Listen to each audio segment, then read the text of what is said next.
आपलं मन एकच, पण मराठी भाषेतून कळतं की आपल्या मनाबरोबर काय काय होऊ शकतं. आपलं मन वळवता येऊ शकतं. म्हणजे समजावून सांगून विचार किंवा मतं बदलण्याचा प्रयत्न करणं. कधी कधी आपण मनाचा मोठेपणा दाखवतो, म्हणजे जरा जास्त उदार होतो. कधी कधी आपलं मनच उडतं, म्हणजे पेशन्स किंवा इंटरेस्ट संपतो. कधी कधी आपण मनात अडी धरतो, म्हणजे एक्झॅक्टली काय करतो माहिती नाही, पण ज्याबद्दल ती अडी धरतो त्याबद्दलची आपली वागणूक पूर्णपणे बदलते.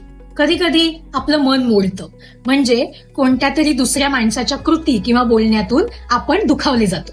कधी कधी आपण मनात मांडे खातो. ऐकायला थोडंसं विचित्र वाटतं, त्याचा अर्थ दिवा स्वप्न रंगवणं किंवा डे ड्रीमिंग.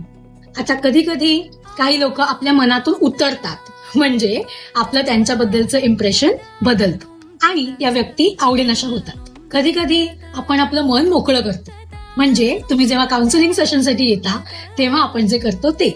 कधी कधी समोर पावभाजी विथ बटर ठेवलेलं असलं तरी आपण आपल्या मनावर ताबा ठेवतो आणि चुपचाप जाऊन सॅलेड खातो. तर असं हे आपलं कधी चंचल, कधी वेडं, कधी थॉटफुल, कधी शहाणं असं आपलं मन. पण आपल्या समृद्ध मराठी भाषेमुळे आपल्या मनाच्या किती वेगवेगळ्या छटा आपल्याला कळतात, नाही का? या आपल्या मनाबद्दल अजून जर काही उदाहरणं तुमच्याकडे असतील तर प्लीज कॉमेंटमध्ये नमूद करा. आणि बुद्धिगरात डोकावल्याबद्दल मनापासून आभार.